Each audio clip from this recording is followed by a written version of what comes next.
అండి, welcome to Lavanya material blogs అండి. ఇవాళ చింతకాయ చేపల పులుసు అండి. శీలావతి అండి చేప పేరు. చాలా టేస్టీగా చాలా బాగుందండి. అన్నీ ఏమేమి వేసుకోవాలి ఏంటన్నది అన్నింతా కూడా ఈ వీడియోలో ఉంటుంది. స్కిప్ చేయకుండా చూడండి. మా ఛానల్ లైక్ చేయండి, షేర్ చేయండి, సబ్స్క్రైబ్ చేయండి. Please support me my channel. ఇదిగోండి మా వారు తీసుకొచ్చారండి చేపలు. శీలావతి అండి, వాటాలు అంటండి ఇవి. ఇది ఒక వాట తీసుకున్న 4 వాటల్లో ఒక వాట తీసుకున్నారండి. శుభ్రంగా 4 సార్లు కడిగేసండి చేపలని నీట్గా. దాంట్లో ఒక 4 స్పూన్లు కారం, సరిపడినంత ఉప్పు, కళ్ళుప్పు వేసేసండి. బాగా కలగబెట్టేసి బాగా ముక్కకంత ఉప్పు కారం పట్టేటట్టు మధ్యన చేసినట్టు చేయాలండి. ఇది ఇలా ఒక పావుగంటైనా ఇలా పక్కన పెట్టేయాలండి. ఈలోపు మనం చింతకాయ కదండి, ఇదిగోండి చింతకాయలు ఒక పావు కేజీ అండి. ఈ పావు కేజీ చింతకాయలన్నీ కూడా నీట్గా 4 సార్లు కడుక్కోవాలండి. అంటే ఇసుకరగా ఉంటుంది. శుభ్రంగా కడిగేసి గ్యాస్ మీద ఒక గ్లాస్ వాటర్ వేసేసి చింతకాయల్లో బాగా గ్యాస్ మీద పెట్టేసి ఇదిగోండి ఇలా ఉడికే వరకు ఉంచాలండి. ఉడికిన తర్వాత గ్యాస్ ఆఫ్ చేసి చల్లారిపోతుంది. ఈలోపు మనం కొన్ని వాటర్ వేసుకుని సరిపడినాక అవి బాగా మెలిపేసండి చింతకాయల్ని. అది పేస్ట్ లాగా తీసుకోవడానికి మనం వాడదేసుకోవాలండి. అంటే ఈ చిక్కం పెట్టుకుంటే చిన్న చిన్న రెల్లర్గా రాకుండా, చింతకాయ పిక్చర్గా రాకుండా ఉంటుందండి. బాగా నీట్గా వస్తుంది. అసలు ఒక్క పిచ్చి కూడా రాకుండా ఉంటుందండి. లేకపోతే అది చూసారా అలాంటి పిక్చర్గా ఉండిపోతుందండి. తినేటప్పుడు రెల్లరల కింద ఉంటుంది. ఇంకా అలా ఏమి ఉండకుండా చాలా బాగుంటుంది. ఇదిగో నేను ఈ చేప ముక్కలకండి 2 పెద్ద సైజు ఉల్లిపాయలు తీసుకున్నానండి. ఒక 6 పచ్చిమిరకాయలు. ఉల్లిపాయలు చీరికలు చీరేసి కచ్చా మిక్సీ పట్టుకోవాలండి. అది పక్కన పెట్టుకోవాలి. ఇదిగో పచ్చిమిరకాయలు ఇలాగా చీరుకోవాలండి, పూర్తిగా కొయ్యకుండా. కొత్తిమీర కూడా ఎక్కువే పడుతుందండి.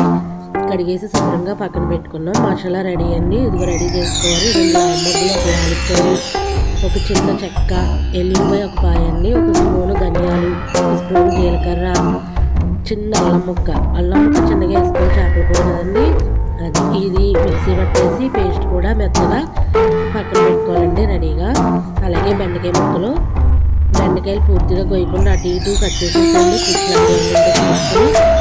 నీట్గా కట్ చేసుకోవాలండి. పులుసు కలుపుతుంది. బెండకాయలు చాలా టేస్టీగా ఉంటుంది. బెండకాయ ముక్కలు కొత్తిమీర ఫ్రెష్గా తీసుకొచ్చానండి. ఇదిగో కడిగేసి శుభ్రంగా ఇవన్నీ రెడీగా పెట్టుకోండి. ముందుగా బాగా పెట్టుకొని దాంట్లో చేపలు కదండి ఒక 5 స్పూన్లు ఆయిల్ పడుతుందండి. ఒక స్పూన్ పసుపు వేసేసి మిక్సీ పెట్టిన పేస్ట్, ఉల్లిపాయ పేస్ట్ వేసేసి బాగా వేయించాలండి. అలాగే దీంట్లోనే కరివేపాకు కూడా వేసేసి మొత్తం అంటే కమ్మగా టేస్ట్ భలే ఉందండి. చాలా బాగుంది. చాలా టేస్ట్గా వచ్చిందండి కూర. ఇదిగోండి ఆయిల్ పైకి వచ్చే వరకు కూడా ఉల్లిపాయ పేస్ట్ బాగా వేగిన తర్వాత ఒక పావుగంట ముందు మధ్యలో చేసి పెట్టుకున్నాం కదండి. దీనికి ఉప్పు కారం కలిపెట్టేసి ఈ ముక్కలన్నీ దీంట్లో సిమ్లో పెట్టేసండి. గ్యాస్ కొత్తిమీర వేసేసి మూత పెట్టేయాలండి. అలాగే బెండకాయ ముక్కలు కూడా వేసేసి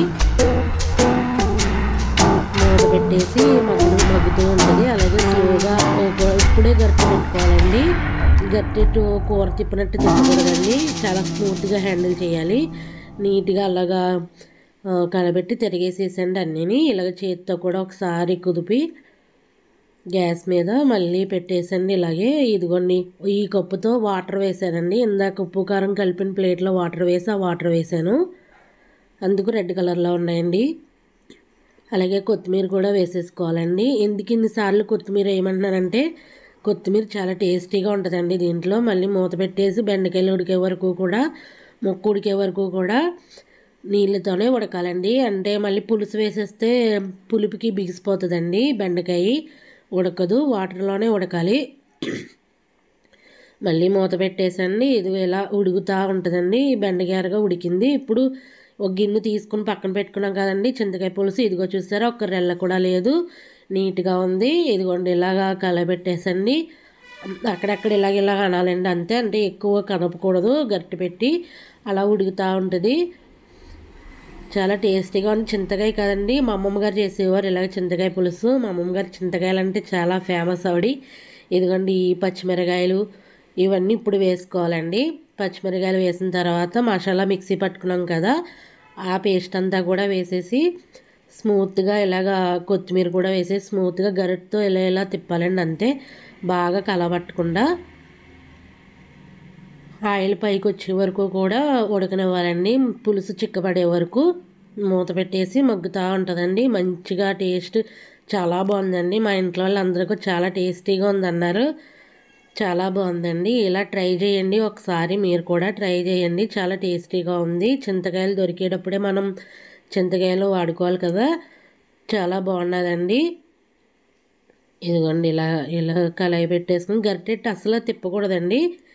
ఇదిగో బెండకాయ కూడా బాగా ఉడికిందండి, చాలా బాగుంది. అదిగో పచ్చిమిరకాయలు అలాగే ఉంటాయండి. పచ్చిమిరకాయ కూడా ఈ పులుసులో తినేస్తారండి కొంతమంది, ఇలా పులుసులో చాలా ఉంటుంది. అదిగో బెండకాయ ఉడికింది, రెడీ అయిపోయిందండి. మనకి శీలావతి చేపల చింతకాయ పులుసు రెడీ. మా ఛానల్ లైక్ చేయండి, షేర్ చేయండి, సబ్స్క్రైబ్ చేయండి. ప్లీజ్ లైక్ చేసి సపోర్ట్ చేయండి, సబ్స్క్రైబ్ చేయండి. అలాగే మీ ఫ్రెండ్స్ గారుగా షేర్ చేయండి. అంతే, రెడీ అండి. చాలా టేస్టీగా ఉందండి చేపల పులుసు. ఓకేనండి, థ్యాంక్ యూ. మా ఛానల్ లైక్ చేయండి, షేర్ చేయండి.